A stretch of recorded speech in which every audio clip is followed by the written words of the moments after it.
Fala pessoal, sejam bem-vindos aqui novamente ao Outspoken Marketing. Meu nome é Leandro Guerra e hoje eu quero conversar com vocês sobre o que é o índice de Sharpe. Antes da gente começar o vídeo, se você ainda não está inscrito no nosso canal, se inscreva agora, também ative as notificações, ajude aqui, por favor, o Outspoken Marketing a ficar cada vez mais relevante na comunidade do YouTube, para que esse vídeo também possa ter aí cada vez mais alcance e ajudar cada vez mais pessoas. No vídeo de hoje, eu vou mostrar para vocês para que serve o índice de Sharpe, o porquê que ele é importante, como que você calcula, é extremamente simples, e como você também faz a interpretação do índice. Então, para que ele serve? Ele talvez seja a avaliação de performance ou a medida de avaliação de risco mais comum que existe. Por quê? Se a gente for analisar a fórmula do índice de Sharpe, como que ele é calculado, ele vai ser exatamente a média dos retornos da sua estratégia, do seu índice ou do fundo de investimento que você esteja avaliando, dividido pelo desvio padrão daqueles mesmos retornos. E por que isso é tão interessante assim?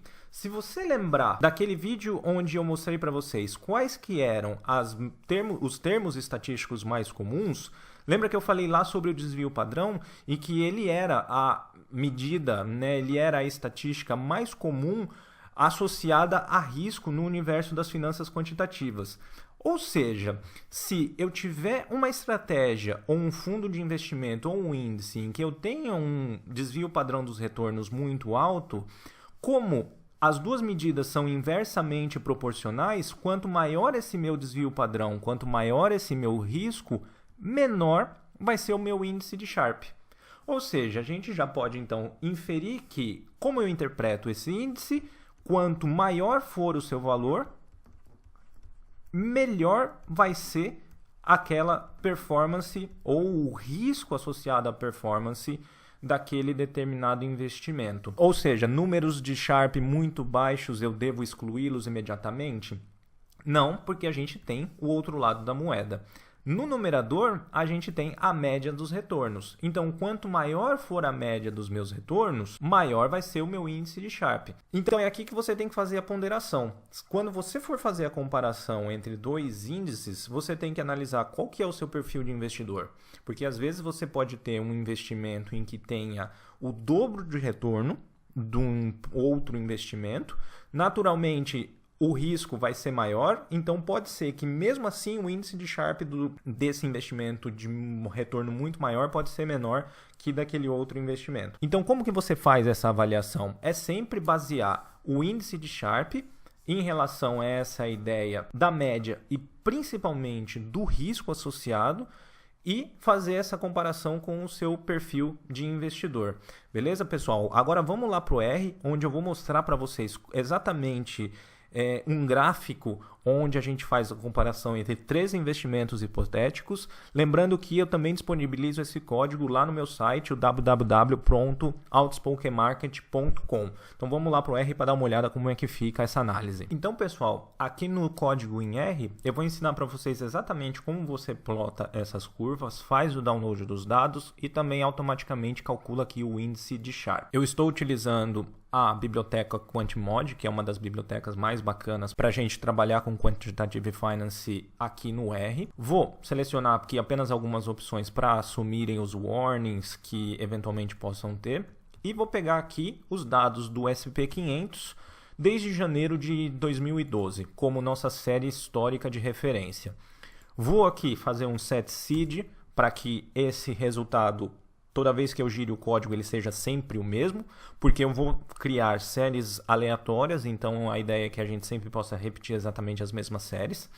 Então eu começo aqui pegando todo o intervalo de tempo numa variável, faço a configuração do meu balanço inicial, que vamos colocar aqui de $1.000 de uma carteira hipotética, e calculo agora, com esse trecho de código, os retornos do SP500 para aquele período diário desde 2012. Depois vou calcular a variação do meu saldo, daquele saldo de $1.000 em relação àqueles retornos que nós tivemos.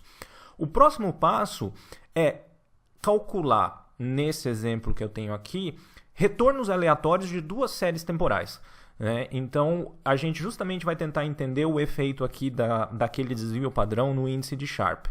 Então, a primeira série, eu vou fazer um cálculo aqui com uma média de retornos de 0,24, na segunda de 0,02 e vou penalizar bastante aqui, colocar um desvio padrão alto para a primeira série e um desvio padrão mais baixo para a segunda. Então, girando aqui essas duas séries, esse trecho de código, na sequência, fazendo o cálculo daquele balanço hipotético de $1.000 também para esses dois retornos simulados, vamos ver no gráfico aqui como que eles ficam. Então, a gente pode ver que a primeira curva, que é aquela onde eu tinha uma média maior, mas também um desvio padrão maior, é essa que está aqui em preto. A vermelha é a segunda, um pouco menos agressiva, vamos dizer assim. E a cinza eu tenho aqui o SP500, que é o retorno real desde 2012. Então a gente pode ver que a performance da primeira é muito maior e a segunda ela tem ali um retorno mais ou menos igual ao do SP500. Como que a gente vai fazer então o cálculo do índice de Sharpe? Eu tinha dito lá no começo do vídeo que ele é a média dos retornos dividido pelo desvio padrão daqueles mesmos retornos. Então, aqui está o cálculo para as três séries. SR é a primeira série aleatória, SR2 é a segunda e SRB é o benchmark, que é o retorno real do SP500. Colocando tudo isso no gráfico novamente, como já esperado pela teoria, apesar da primeira série ter um retorno mais de 4 vezes maior do que o balanço inicial e praticamente o dobro das outras duas séries, ela apresenta um índice de Sharpe menor que o retorno do SP500. Necessariamente eu iria excluir? Não.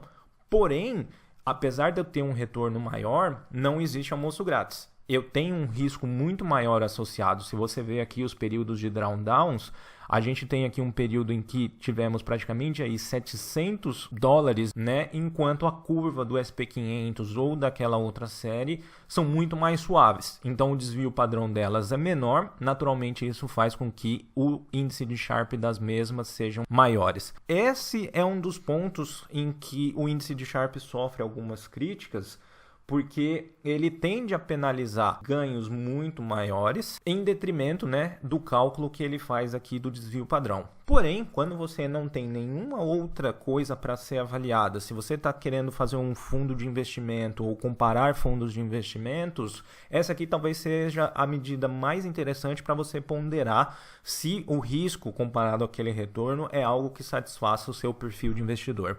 Beleza, pessoal? Muito obrigado por assistir o vídeo aqui até o final, compartilhe com seus amigos, se inscreva no canal, um grande abraço, até o próximo, tchau, tchau.